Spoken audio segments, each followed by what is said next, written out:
สบายดีหมู่เพื่อนหมดสุขุสุคนเนาะกับFC หมดทุกคนก็เป็นเวลาโดนเติบเนาะที่ข้าพเจ้าบ่ได้อัดคลิปลง YouTube เนาะวันนี้มีโอกาสดีเลยมาอัดคลิปลง YouTube เนาะบรรยากาศอยู่ให้อยู่นาคือเก่าจะพาท่านผู้ชมมาวานแห่อยู่หนองสระเนาะไปเลยท่านผู้ชมอุปกรณ์เราจะมีแห่เนาะนี่แห่ไปเลยท่านผู้ชม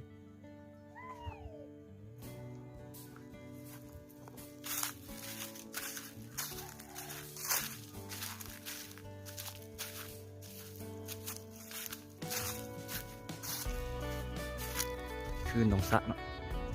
หนองสระบ่ฮู้ว่าจะได้ปลาหรือบ่ใครได้เลยประตูนี่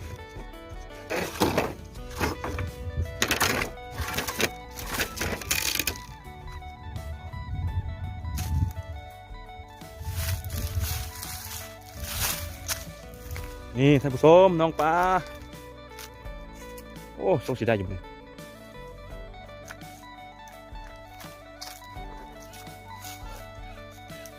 ก่อนอื่นเข้าเตรียมอุปกรณ์ก่อนพร้อมนี่เนาะอุปกรณ์จะเบิ่งผลงาน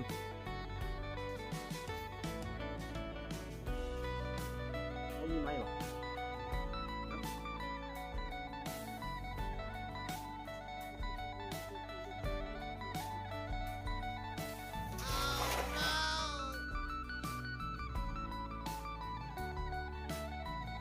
โอ้โหถึงแล้ว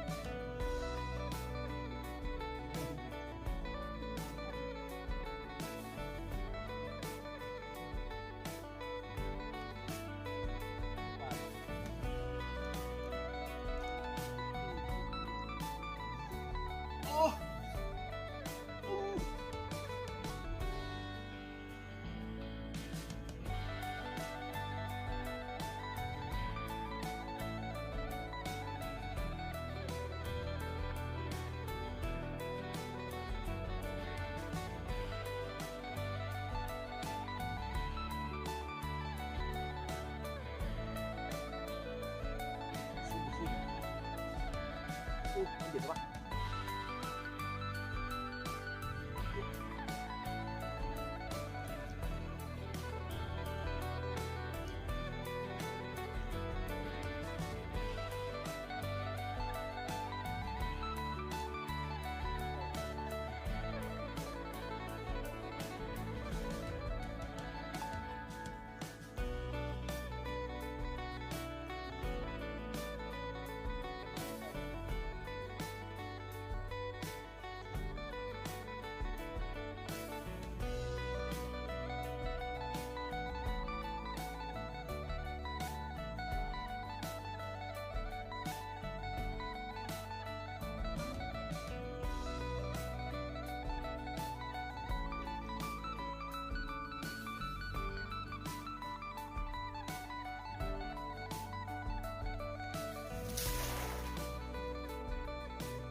เดี๋ยวมาถามว่าไม่ใช่ไหมใช่ทางรถเลย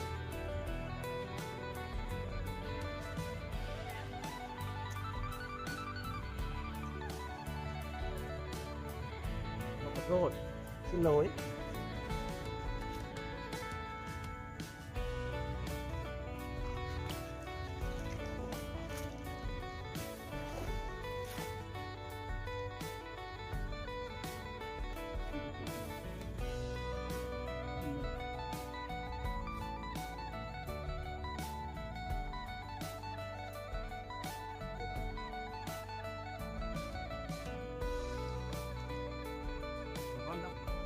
ท่านผู้ชมนี่หวานค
รับท่านผู้ชม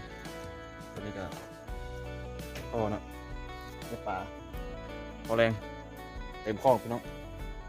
กลับก่อนมาเลยกันหนาพบกันไหมบ๊ายบายฝากกดไลค์กดแชร์เด้อ